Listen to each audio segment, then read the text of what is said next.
over a cliche in a job search? What, like, connection looked like? I just had a question. What? You were like, Before you said it, Yeah. I said that in my head.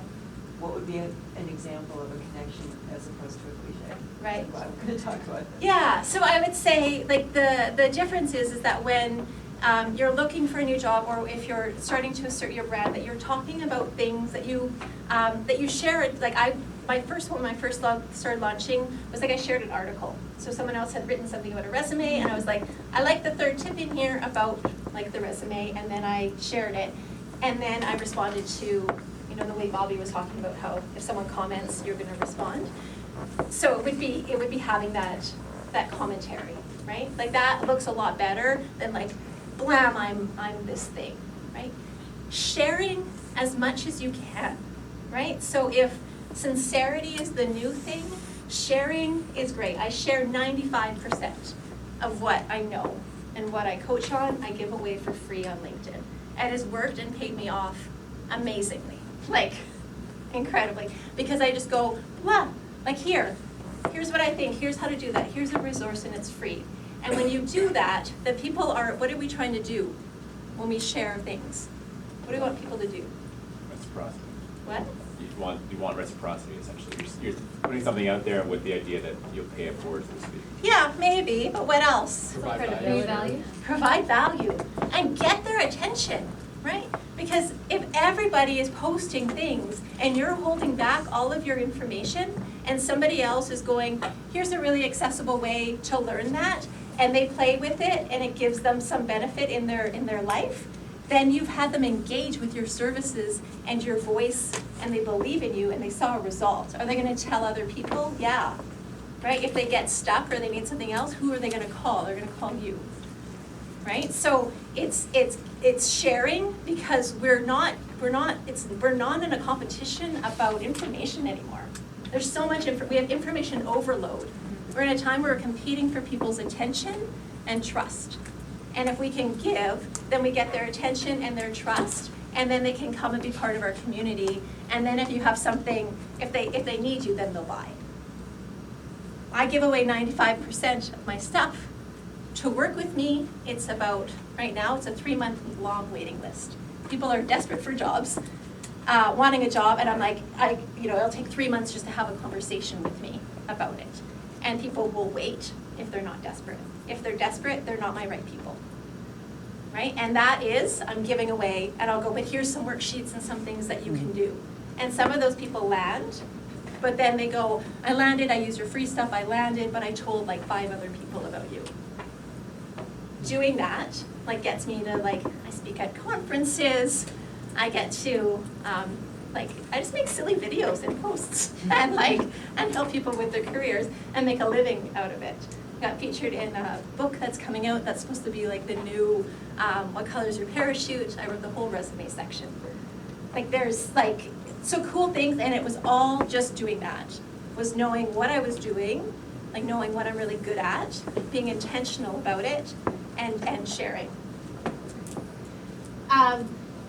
Some things that if you're looking for an executive one would be, again, that business acumen, so speaking the language of it, intentionally changing the conversation, checking your network, making sure that it's working for you, being consistent, that it's a focus on business and not on you, sharing, and stepping away also from perfection. We got to step away from that perfection, because we're not aiming. People don't hire people who are perfect. People who are perfect, I don't know if you follow anyone who's perfect, but I'm just like, ugh. Like it bothers me, right? Like, how do you have it like perfect all the time? So it's okay to show flaws. Not too many, right? Like, not like, here are all my bare flaws, but sharing some of them. The other thing I'm going to say is that, you want to use story to share what you've done and what you hope to do. And one of the best ways to do that is actually what we just heard in the presentation before us. So I'm so glad that you did it. But it's finding those, so you have this is what I'm really great at. This is where I do my ideal work. And this is the difference I want to make in the world. So that can be your entire strategy for your job. It's what you can tell recruiters. It's what you can tell your network. You can tell it in different ways by sharing content online or in conversations. Always sharing that same story, right? So this is what I'm good at, this is what I want to work with.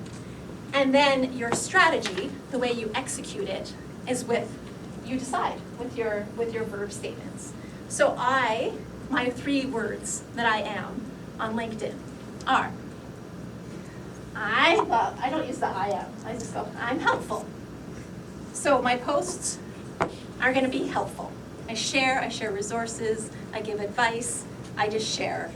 That's my big word. If I'm not sharing information or helping someone, then I'm doing my second action, which is being an expert or showing expertise, which is showing scholarly articles about career transition. So I might be like, here's a new report on the most successful way to career transition. And it's a document someone has to pay $70 to read. Are they gonna go read that research? Maybe, if they're a career practitioner. If they don't read it, what does it make me look like? Oh, like I have smarty pants, right? Whoa, she's reading these big articles in her spare time. But it's different from what everybody else is saying about resumes, right? So I'm showing expertise, I share stories about how people landed, I give resources. So if I'm not helping, if I'm not showing expertise, then I'm doing my 3rd one, and my 3rd one is just being delightful. Because I learned from the story I told earlier that when I show up pretending to be this really serious professional, that it doesn't work. That what people remember me for is like this smile, that I dance when I talk, and like that this is how that I come from the arts and I can't hide it. And so I just use that delight, and actually the delight is the biggest selling feature. I used to think it was the thing that would make people question if I could teach them anything, if I was, worthy of paying like high coaching fees to. I was like, no, they won't. But it's actually the thing that people are so inspired by. And they go, how do you still have this energy when you're like, you have gray hair? How can you, natural gray hair? How do you still do it? And so I chose delight because I can't hide it. So those are the 3 words. So when you say 3 words, you're saying when you build your LinkedIn strategy, you should have 3 themes or like Yeah, so for ideas? me, But you don't actually put it out there. It's nobody just- knows them. No, it's top Just for secret. you, okay, got it. Yeah, right? So then I can look at my feed. So I put one yesterday that was like a little bit helpful, but mostly I jump on a bed, right? But I'm mostly being delightful. So I know that I need to, in my next 3 posts, not do anything delight.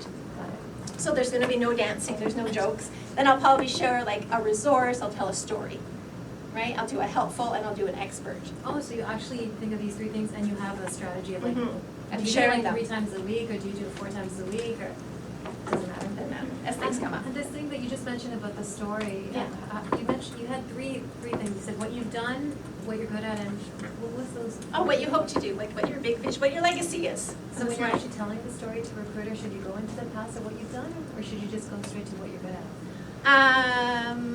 So if you're going to a recruiter, then I would say, so if I was calling a recruiter and looking for a job, so say I wanted to be in HR, I'd be like, yeah, I'm looking for a job, or I want to be an HR manager. I'm looking to work in a medium-sized business. The things that I'm really good at are like helping solve difficult problems and strategy. I need an environment that has a little bit of casualness and where I get to make decisions. And my dream is really, I would love to like do a HR appreciation program where people could learn how to be more socially aware. So you haven't even talked about your past, actually. No. I'm just saying, like in a nutshell, this is what I want. And then they'll dig into it, yeah. And how I answer those questions is quite different, so. Yeah, so in a nutshell, and we're gonna do a panel now so you can ask more questions of everybody. But this is the roadmap on how to take some of the learning and bring it forward. So it's knowing your story, deciding how you wanna share it, be really intentional about how you do it, so using those verbs, right? And then the last part is the big part that Bobby talked about, which is just like getting over yourself to do it. And you all can do it. There's room for everybody to have a voice, to share your amazing story, to share your expertise, enjoy the conversation. That's all I got. Questions?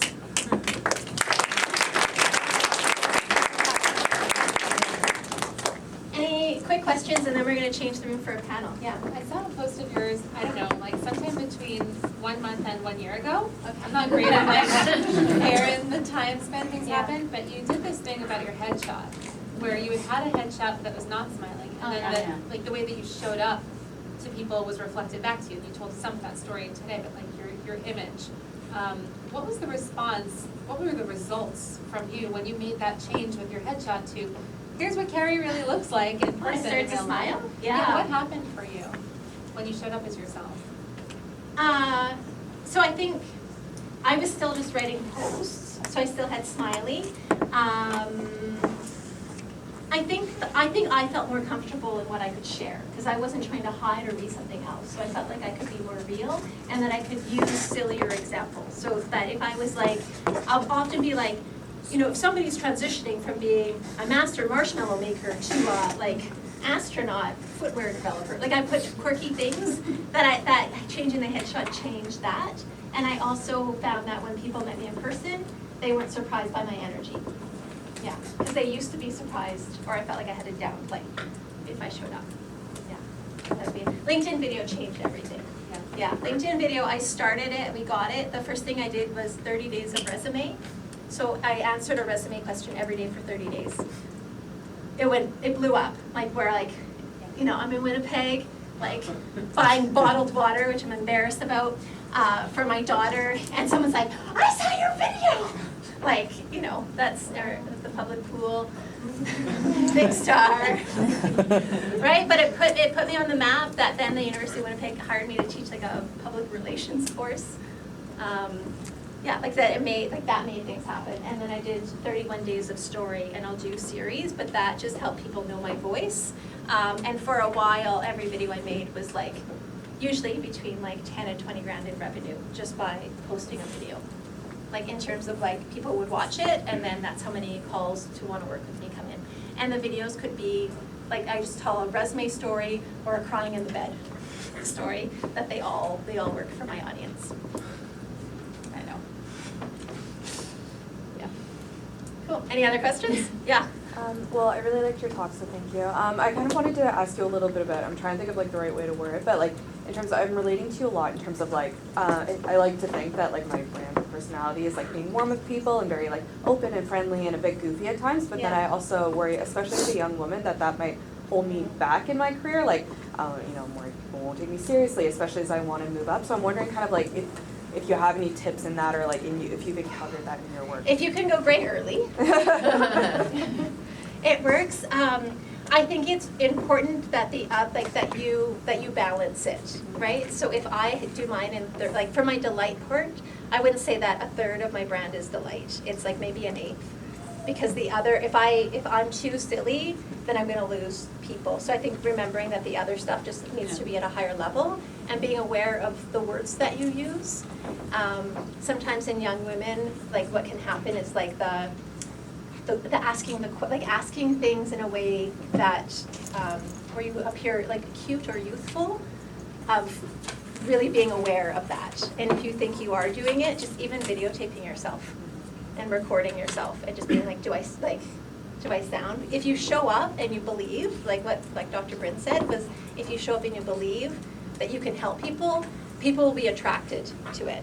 And you could have, and people come to me because they might like my energy, but an equal amount of people are turned off by it, right? And so then there's other people that catch it. And we're not trying to be everything for everyone.